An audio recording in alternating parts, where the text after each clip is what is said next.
नमस्कार, जनसत्ता में आपका स्वागत है। मैं हूं उपेंद्र कुमार और आपके लिए लेकर आया हूं इस वक्त की ताजा और बड़ी खबरें।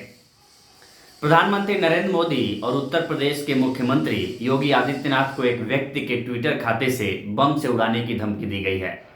कथित धमकी के बाद पुलिस ने मामले की जांच शुरू कर दी है।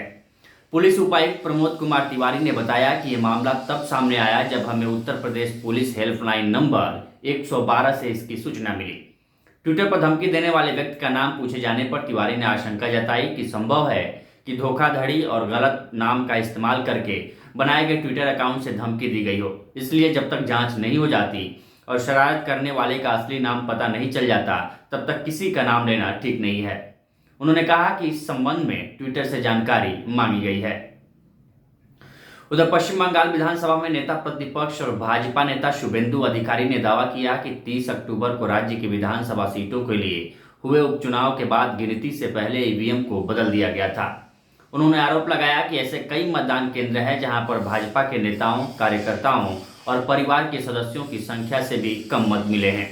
हालांकि तृणमूल कांग्रेस ने इन आरोपों को खारिज करते हुए इसे आधारहीन बताया।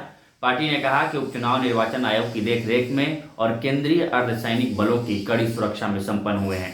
शुभेंदु अधिकारी ने कोलकाता में आयोजित एक कार्यक्रम में कहा कि मतगणना से पहले 4 विधानसभा क्षेत्रों के ईवीएम में छेड़छाड़ की गई, अन्यथा गोसाबा से सुब्रत मंडल और दिनहाटा से उदयन गुहा कैसे इतने भारी अंतर से जीत सकते हैं।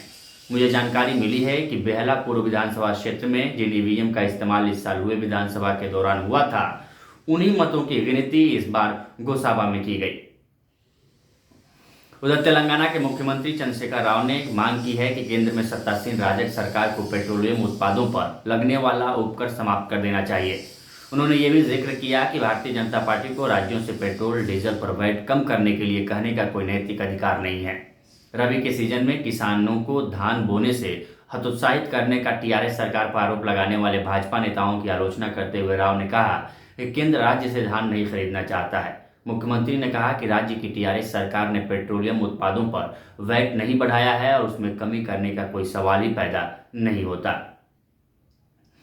वहीं प्रधानमंत्री नरेंद्र मोदी ने रविवार को भारतीय जनता पार्टी के कार्यकर्ताओं से सामान्य जन के मन के विश्वास का सेतु बनाने का आह्वान किया और कहा कि देश की राजनीति में पार्टी ने आज जो मुकाम हासिल किया है, उसका बहुत बड़ा कारण जनता से उसका जुड़ाव ही रहा है। राजधानी स्थित नई दिल्ली नगरपालिका परिषद के सम्मेलन कक्ष में आयोजित भाजपा की राष्ट्रीय कार्यकारिणी की 1 दिवसीय बैठक के समापन भाषण में प्रधानमंत्री ने आगामी विधानसभा चुनाव में पार्टी की जीत का भरोसा जताया और विपक्षी दलों खासकर कांग्रेस पर निशाना साधते हुए कहा कि भाजपा कोई परिवार आधारित पार्टी नहीं है। प्रधानमंत्री के संबोधन की जानकारी मीडिया से साझा करते हुए केंद्रीय मंत्री भूपेंद्र यादव ने कहा कि मोदी ने आने वाले समय में भाजपा की कार्यनीति को बनाने के लिए एक बड़ा मंत्र सभी कार्यकर्ताओं को दिया। उन्होंने कहा कि प्रधानमंत्री ने भाजपा के कार्यकर्ताओं को सामान्य आदमी के मन के विश्वास का सेतु बनना चाहिए। यादव के मुताबिक प्रधानमंत्री ने पार्टी के इतिहास को रेखांकित करते हुए कहा कि भाजपा ने आज केंद्र में जो स्थान पाया है, उसका बहुत बड़ा कारण है कि पार्टी प्रारंभिक काल से लेकर और अभी तक सामान्य व्यक्ति से हमेशा जुड़ी रहती है। वहीं न्यूजीलैंड ने सुपर 12 के 40वें मुकाबले में अफगानिस्तान को 8 विकेट से हरा दिया। न्यूजीलैंड की जीत के साथ ही भारतीय टीम के सेमीफाइनल में जगह बनाने की उम्मीदें भी समाप्त हो गई हैं। अगर इस मैच में कीवी टीम हारती है तो भारत टॉप 4 में आगे बढ़ सकता था, लेकिन ऐसा देखने को नहीं मिला। न्यूजीलैंड न सिर्फ मैच जीता बल्कि सेमीफाइनल का टिकट भी कटा लिया। टॉस जीतकर पहले खेलते हुए अफगानिस्तान के बल्लेबाजों ने निराश किया और टीम 20 ओवरों के खेल में 8 विकेट के नुकसान पर 124 रनों का ही स्कोर कर बना सकी। निजामुल्लाह जादरान 73 रन बनाकर टॉप स्कोरर रहे, जबकि ट्रेंट बोल्ट के खाते में 3 विकेट आए। 125 रनों के टारगेट का पीछा करते हुए कीवी टीम की शुरुआत कुछ खास नहीं रही और चौथे ओवर की पहली ही गेंद पर मुजीबुर रहमान ने डेरिल मिशेल को 17 रन के निजी स्कोर पर आउट कर दिया। वहीं न्यूजीलैंड का दूसरा विकेट राशिद खान ने मार्टिन गप्टिल को 28 रनों के निजी स्कोर पर आउट कर दिया। हालांकि इसके बाद डेवॉन कॉनवे और केन विलियमसन ने अफगानिस्तान को कोई मौका नहीं दिया। दोनों खिलाड़ियों ने तीसरे विकेट के लिए 56 गेंदों पर 68 रन जोड़े और टीम को जीत दिलाकर मैदान से बाहर लौटे। विलियमसन ने 42 गेंदों पर नवाज 40 और कॉनवे ने 32 गेंदों पर नवाज 36 रनों की पारी खेली। उधर भारत में कोरोना मरीजों की संख्या लगातार घट रही है। केंद्रीय स्वास्थ्य मंत्रालय के आंकड़ों के अनुसार भारत में बीते 24 घंटे में कोरोना के 10,853 नए केस सामने आए हैं। इसके साथ ही देश में कोरोना संक्रमितों का कुल आंकड़ा बढ़कर 3,43,56,536 पर पहुंच गया है।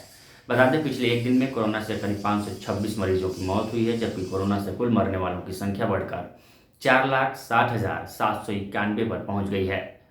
वहीं देश में कोरोना के एक्टिव मरीजों की संख्या 1,44,845 रह गई है। अभी के लिए बस इतना ही। बाकी देश दुनिया की तमाम खबरों के लिए बने रहिए जनसत्ता के साथ।